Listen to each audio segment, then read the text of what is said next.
I know that I've already showed you how to make yeast buns or Creole buns. Today I'm going to put a twist on it. I'm going to show you how to make hot cross bun. Easter is coming up next week Sunday. Today is actually Palm Sunday. I'm going to make my hot cross buns early. I'm not going to make it for Good Friday. I'm going to make it early because I want to put the video up on Tuesday to show you so you guys can have your hot cross buns for Friday. You're watching the Bear Pantry Show.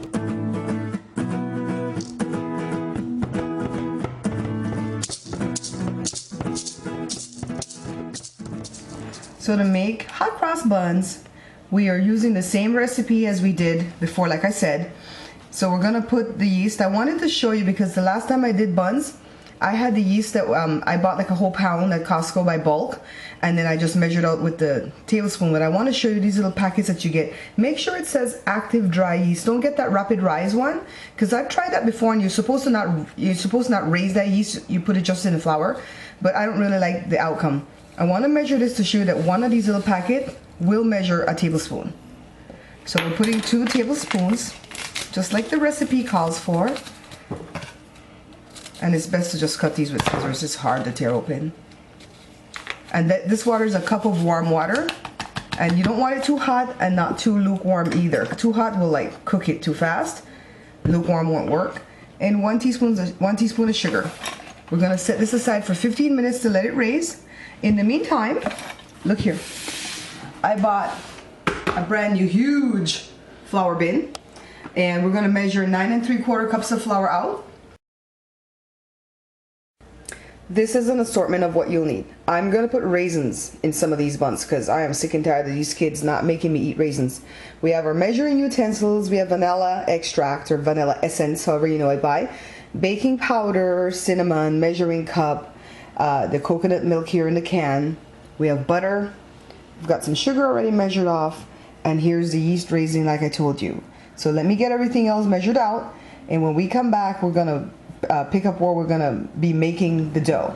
The yeast is ready. I measured out 9 3/4 cups of flour, or 9 3/4 as my kids like to say. The reason that it's such an odd measurement is because that's approximately 2.5 pounds, and it's going to give us about 4 or 5 loaves. Normally if I'm not doing hot cross bun, it would give us 5 loaves, but today because we need some of the dough for the cross, it's probably going to give us more like 4 loaves. So we want to put all the dry ingredients first. We have the flour, have 1 3/4 cups of sugar measured out.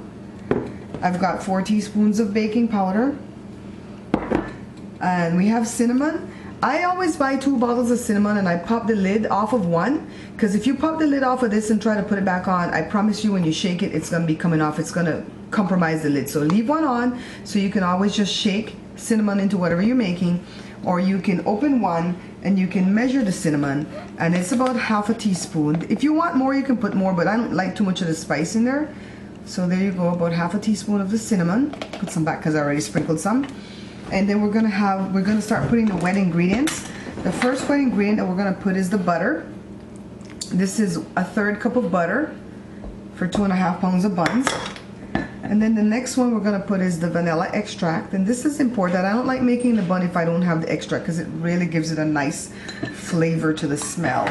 So now we're gonna add the yeast. And this is the same yeast that I was raising. It took about 15 minutes. It was actually finished a little bit earlier than that, but I wanted it to be raised completely. So you kind of work this in first before you put any more of your wet ingredients in. And we're going to go with the coconut milk. We're using 1 can of coconut milk. I've known some people that will use more than 1 can of coconut milk, but you don't really have to, because coconut milk is kind of expensive, and if you want to try to cut on costs, do it this way like I do it, where we use 1 can. And we're definitely going to use this whole can, so we're just kind of working it in. And I put it in this coffee cup because I nuked it in the microwave for about a minute and a half. You don't want it too hot to where it's going to burn your hand when you're dealing with it, but you want it a little bit warm because that aids with the bun to rise quicker or more quickly. So I want to get this worked in really well in here first before I start adding the warm water. Again, the water is warm because we don't want a bun to sit there for a long time and not raise. So let's add some of the water. And this is about 8 ounces. I don't know if we're gonna need more or less. In the book I have it at 8 ounces, but when it comes to baking, sometimes if you measure the flour wrong and you pack it too tight in the cup, you're gonna get more flour and you're gonna need more fluid or liquid. And if you pack it too loose, you're gonna need less. So 8 is like an average. See, we're gonna need more. See, it's dry under there, so you want to put a little bit under there. And I'm gonna stay on this with the camera because I want to show you from point A to where we finish. I don't want to pause it and then come back and you see that it's ready, because some people have trouble with dough where it gets too sticky or too dry. So I want to show you exactly how we're monitoring to see when to stop adding this water. And at this point, if everybody was going to eat raisins, I would have added the raisins in here when the flour was still loose. But because I told you before, my family doesn't really like raisins, just I think me and Joe like raisins, I'm not gonna be spiteful and put it in the whole recipe. So see, it's too dry here still. So we want to add just a little bit more, not too much. See how I'm slowing down? See, and that was 8 ounces. We have about 2 ounces left there. Sometimes I've used the whole 8 ounce when packing the flour too tight. So this is more or less what it's gonna look like. I'm gonna get my hands cleaned up, and when I get back, I'm gonna be rolling it on the counter just to show you how we want it before we set it to raise for the first hour, okay? So I floured our countertop lavishly. I'm taking the dough just like I left it just now in the bowl. See, it's kind of sticky. And we're gonna knead it in the flour. We wanna get it to where it's not sticky. But I think this bun is gonna come out really, really great, because I make so much bun over the years that I got used to the fact of when it's not going to come out great from when it's going to come out great.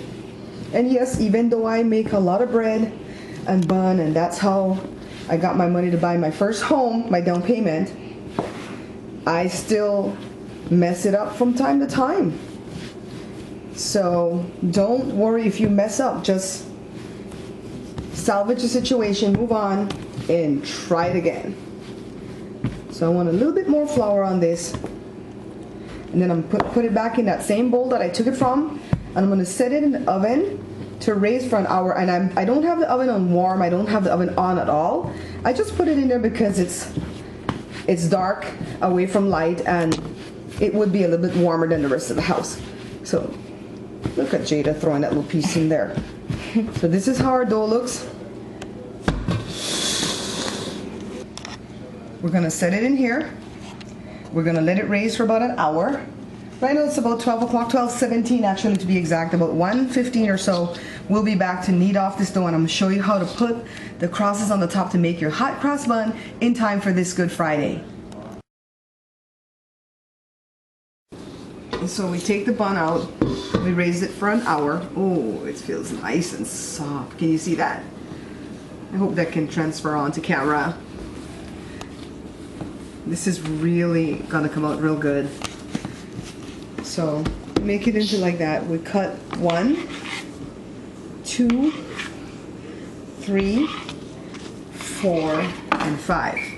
And I don't have a scale, so we kind of feel them to see if they're even. When I used to sell them, then I used to weigh them to make sure they're even, Steven. So I think we're good with these 5 pieces. One piece is not gonna be a bun or a bread. It's gonna be the crosses. So let's start with 4, and let's start with the one piece that I'm gonna put raisins in. And this is not the ideal way to do it. You wanna kind of do it when the dough is not formed yet, and it's still like loose products. But that more or less will give me some raisins in one bun. That's the one I want. For me, keep the counter flour, that's the most important part. And we're gonna roll this into a ball. See, one raisin is poking out there. That's okay though. So that's gonna be one loaf. Let me show you how we're gonna do the cross. Now you have 2 options for doing the cross. Cut a little piece of dough off, and you can roll it like this. And just keep making it like the way I guess you would do a dumpling. And then you can stick it on top of the bun like that, right? And let me get this other piece on, and then I'm going to show you the next way that we can do a cross. So our other option for making the cross is to get a little ball like that and roll it out kind of long, and then get a knife and just cut the piece off. Make it flat, see? It's not gonna be like round like that dumpling thing. and put it there. Make sure you have enough that you can stick on that end. You get another piece right there, or do it that way. Whichever way is more aesthetically pleasing to your eyes is the way to do it. There's no wrong way for it, okay? So we have that kind, and what I'm going to do is roll out the 2 other pieces of dough that we have for the buns. Remember, this is cross. And get it on the greased baking sheet so we could set it to raise for another hour again before we bake it on 325 degrees Fahrenheit. Somebody had complained that they say I don't say the Fahrenheit or how long I should bake the thing, but I pretty much try to remember to do that. And if you have some issues, you can always go ahead and pick up my book, because we have all that stuff written in there. Let's come back when we have this ready on the baking sheet. Look at our beautiful buns. I went ahead and did that cross like that, the one that I did like that for these. That's the one that I showed you. This is the one with the raisin, see the raisin poking out there? And look, I got that little baby one from the leftover dough. In Belize we call it brata, or wali kunkuan. So I got that little one. Me and Jada are gonna fight over that one. So we're gonna set it in the oven again, and remember the oven is not on, it's not lit. We're gonna let it raise for an hour, and then we're gonna put the oven on 325 degrees Fahrenheit, and then we're gonna bake the bun, and I'll show you the finished product when we get back.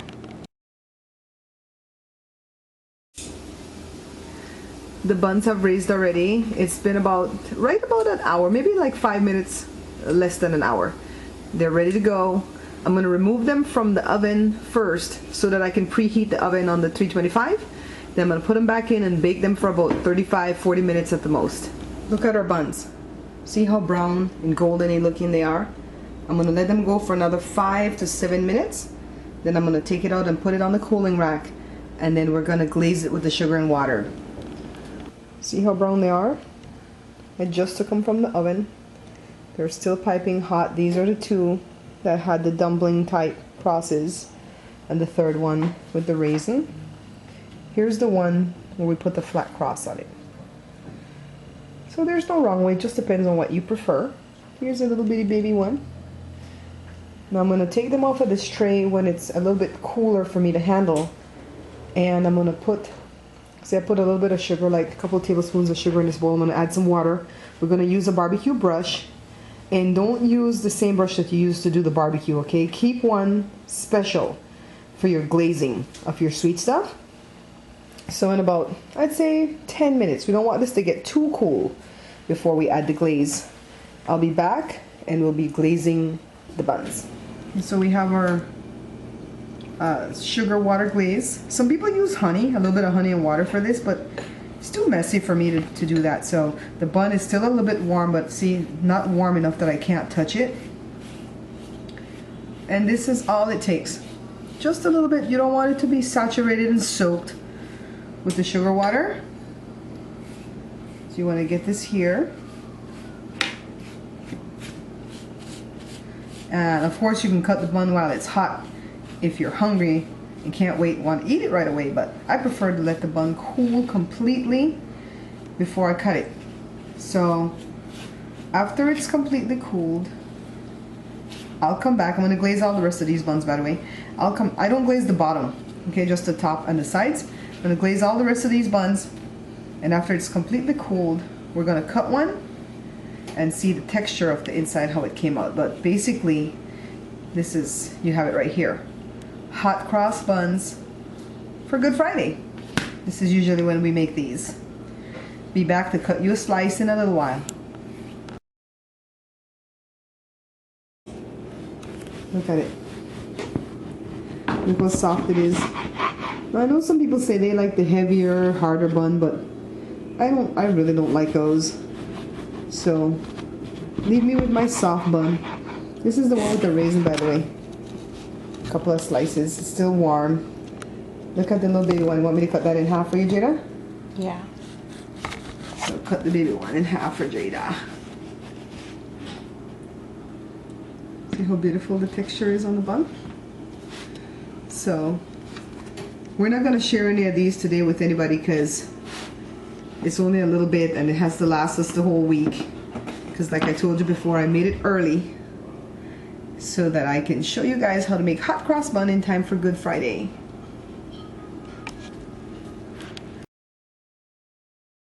Did our buns come out just beautiful? Yeah, we only got 4 loaves because we had to use the 5th one to make the crosses, but that's okay. See how we glaze it with the sugar and water? We always wanted to glaze the sweet breads with sugar and water, okay? The regular breads we can put a little bit of melted butter maybe, but the sweet ones, sugar and water. I hope you try it for this Good Friday. Please tell me how it comes out. And I'm going to try to put up another video again between now and Easter, but if not, I want you guys to have a very happy Easter 2012. Thank you for subscribing, thank you for watching the show, and thank you for picking up my book. Until I see you again, take care.